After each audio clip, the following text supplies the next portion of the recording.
In fact, heresy was one huge revolutionary body, exploiting its forces through 100 different channels and having as its object chaos and corruption. The question may be asked, what was their ultimate aim in wishing to destroy civilization? What did they hope to gain by it?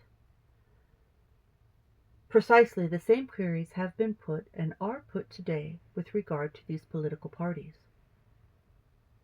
There is an apparent absence of motive in the seemingly aimless campaign of destruction to extermination carried on by the Bolsheviks in Russia,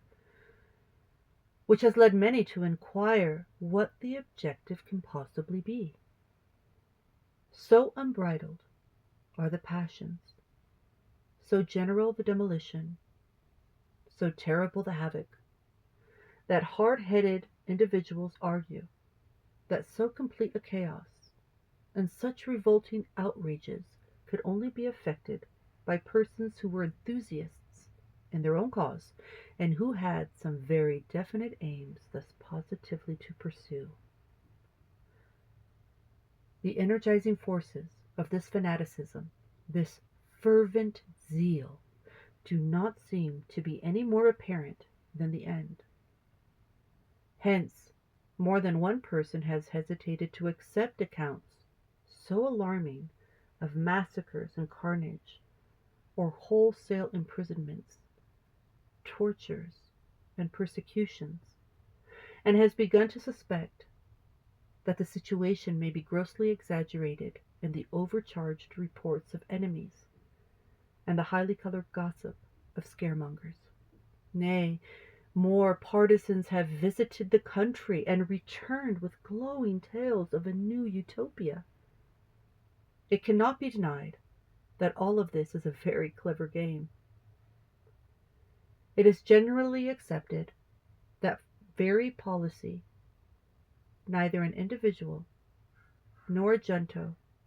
or confederacy, will act even occasionally, much less continually and consistently in a most bloody and tyrannical way, without some very well-arranged program is being thus carried out, and determinate aim ensued. Condition and object, which in the present case it seems extremely difficult to guess at and divine, unless we are to attribute the revolution to causes the modern mind is apt to dismiss with impatience and intolerance. Nearly a century and a half ago, Anacharsis Cloots, the personal enemy of Jesus Christ, as he openly declared himself, was vociferating, "God is evil. To me then, Lucifer, Satan, whoever you may be, the demon that the faith of my fathers opposed to God and the Church." This is the credo of the witch. Although it may not be generally recognized, upon a close investigation it seems plain that the witches were a vast political movement, an organized society which was antisocial and anarchical, a worldwide plot against civilization. Naturally, although the masters were often individuals of high rank and deep learning, that rank and file of the society, that is to say, those who for the most part fell into the hands of justice, were recruited from the least educated classes, the ignorant and the poor. As one might suppose, many of the branches or covens in remoter districts knew nothing and perhaps could have understood nothing of the enormous system. Nevertheless, as small cogs in a very small wheel, it might be they were carrying on the work and actively helping to spread the infection. It is an extremely significant fact that the last regularly official trial and execution for witchcraft in Western Europe was that of Anna Goldi, who was hanged at Glarus in Switzerland, 17 June 1782. 7 years before, in 1775, the villain Adam Weishaupt, who has been truly described by Louis Black as the profoundest conspirator that has ever existed, formed his terrible and formidable sect, the Illuminati. The code of this mysterious movement lays down this: it is also necessary to gain the common people to our order. The great means to that end is influence in the schools. This is exactly the method of the organizations of witches, and again do writers lament and bewail the endless activities of this sect amongst the young people and even the children of the district. So in the prosecutions at Würzburg,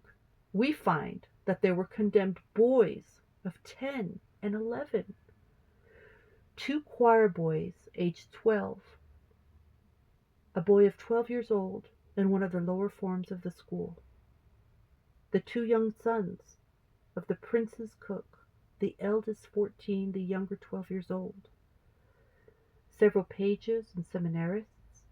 as well as a number of young girls, amongst whom a child of 9 or 10 years old and her little sister were involved.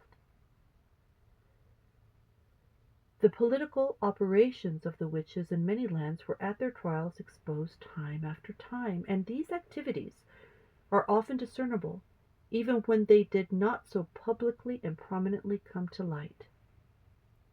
A very few cases, to which we must make but brief and inadequate reference, will stand for many. In England, in the year 1324, no less than 27 defendants were tried at the King's Bench for plotting against and endeavoring to kill King Edward II, together with many prominent courtiers and officials, by the practice of magical arts. A number of wealthy citizens of Coventry had hired a famous nigromancer, John of Nottingham, to slay not only the king but also the royal favourite, Hugh le Despencer, and his father, the prior of Coventry, the monastic steward, the manciple, and a number of other important personages. A secluded old manor house, some 2 or 3 miles out of Coventry, was put at the disposal of Master John, and there he and his servant, Robert Marshall, promptly commenced business. They went to work in the bad, old-fashioned way of modeling wax dolls, or mommets, of those whom they wished to destroy. Long pins were thrust through the figures, and they were slowly melted before a fire. The first unfortunate upon whom this experiment was tried, Richard de Sceaux, a prominent courtier and close friend of the king, was suddenly taken with agonizing pains, and when Marshall visited the house, as if casually, in order that he might report the results of this sympathetic sorcery to the wizard, he found their hapless victim in a high delirium. When this state of things was promptly conveyed to him, Master John struck a pin through the heart of the image, and in the morning the news reached them that de Sceaux had breathed his last. Marshall, who was by now in an extremity of terror, betook himself to a justice and laid bare all that was happening and had happened, with the immediate result that Master John and the gang of conspirators were arrested. It must be remembered that in 1324 the final rebellion against King Edward II had openly broken forth on all sides, and a truce of 13 years had been arranged with Scotland, and though the English might refuse Bruce his royal title, he was henceforward the king of an independent country. It is true that in May 1322 the York Parliament had not only reserved the exile of the Despensers, declaring the pardons which had been granted their opponents null and void, as well as voting for the repeal of the ordinances of 1311, and the Despensers were working for and fully alive to the necessity of good and stable government, but nonetheless the situation was something more than perilous. The exchequer was well nigh drained. There was rioting and bloodshed in almost every large town, and worst of all, in 1323 the younger Roger Mortimer had escaped from the Tower and got away safely to the continent. There were French troubles to boot. Charles IV, who in 1322 had succeeded to the throne, would accept no excuse from Edward for any postponement of homage, and in this very year 1324, declaring the English possessions forfeited, he proceeded to occupy the territory with an army when it soon became part of the French dominion. There can be no doubt that the citizens of Coventry were political intriguers, and since they were at the moment unable openly to rebel against their sovereign lord, taking advantage of the fact that he was harassed and pressed at so critical a juncture, they proceeded against him by the dark and tortuous ways of black magic. Very many similar conspiracies in which sorcery was mixed up with treasonable practices and attempts might be cited, but only a few of the most important must be mentioned. Rather, more than a century later than the reign of Edward II in 1441, one of the greatest and most influential ladies in all of England, the Duchess of Gloucester, was arrested and put to halt, for she was suspected of treason. This, of course, was purely a political case, and the wife of Duke Humphrey had unfortunately, by her indiscretion, and something worse, given her husband's enemies an opportunity to attack him by her ruin. An astrologer attached to the Duke's household, when taken in charge with witchery of sorcery against the king, confessed that he had often cast the horoscope of the Duchess to find out if her husband would ever wear the English crown, the way to which they had attempted to smooth by making a wax image of Henry VI and melting it before a magic fire to bring about the king's decease. A whole crowd of witches, male and female, were involved in the case, and amongst these was Marjorie Jourdemain, a known, notorious invoker of demons and an old trafficker in evil charms. Eleanor Cobham was incontinently brought before a court presided over by 3 bishops, London, Lincoln, and Norwich. She was found guilty both of high treason and sorcery, and after having been compelled to do public penance in the streets of London, she was imprisoned for life, according to the more authoritative account at Peel Castle in the Isle of Man. Her accomplices were executed at London. In the days of Edward IV, it was commonly gossiped that the Duchess of Bedford was a witch, who by her spells had fascinated the king with the beauty of her daughter Elizabeth, whom he made his bride, in spite of the fact that he had plighted his troth to Eleanor Butler, the heiress of the Earl of Shrewsbury. So open did the scandal become that the Duchess of Bedford lodged an official complaint with the Privy Council, and an inquiry was ordered. But, as might have been suspected, this completely cleared the lady. Nevertheless, 5 years later, the charges were renewed by the Lord Protector, the Duke of Gloucester. Nor was this the first time in English history that some fair dame was said to have fascinated a monarch, not only by her beauty, but also by unlawful means. When the so-called Good Parliament was convened in April 1376, their first business seemed to be to attack the royal favourite, Alice Perrers, and amongst the multiplicity of charges which they brought against her, not the least deadly was the accusation of witchcraft. Her ascendancy over the king was attributed to the enchantments and experiments of a Dominican friar, learned in many a cantrip and Kabbalah, whom she entertained in her house, and who had fashioned 2 pictures of Edward and Alice, which, when suffumigated with the incense of mysterious herbs and gums, mandrakes, sweet calamus,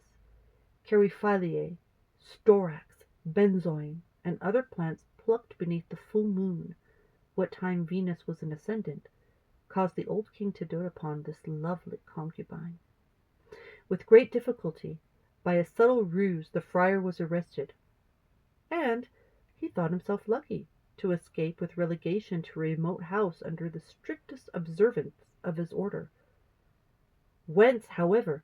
He was soon to be recalled, with honour and reward, since the good Parliament shortly came to an end, and Alice Perrers, who now stood higher in favour than ever, was not slow to reap lavish gifts upon her supporters, and to visit her enemies with condign punishment.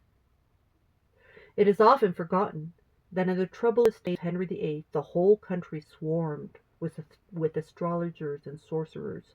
to whom high and low alike made constant resort. The king himself, a prey to the idlest superstitions, ever lent a credulous ear to the most foolish prophecies and old wives' abracadabra.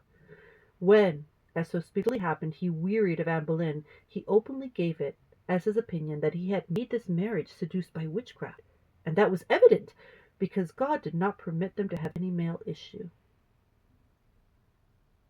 There was nobody more thoroughly scared of witchcraft than Henry's daughter Elizabeth, and as John Jewel was preaching his famous sermon before her in February 1560, he described at length how "this kind of people, I mean witches and sorcerers, within these last few years are marvellously increased within this your Grace's realm." He then related how owing to dark spells he had known many pine away even to death. "I pray God," he unctuously cried, "they may never practise further than upon its subjects." This was certainly enough to ensure that drastic laws should be passed particularly to protect the Queen, who was probably most thrilled and complimented to think that her life was in danger. It is exceedingly doubtful whether there was any conspiracy at all which would have attempted Elizabeth's personal safety. There were, of course, during the imprisonment of the Queen of Scots, designs to liberate this unfortunate princess, and Walsingham with his fellows used to tickle the vanity of Gloriana by regaling her with melodramatic accounts of dark schemes and secret machinations, which they had, with a very shrewd knowledge of stagecraft, for the most part themselves arranged and contrived. So we may regard the Act of 1581 as mere finesse and chicane. That there were witches in England is very certain, but there seems no evidence at all that there were attempts upon the life of Elizabeth. Nonetheless, the point is important, since it shows that in men's minds sorcery was inexplicably mixed up with politics. The statute runs as follows: that if any person,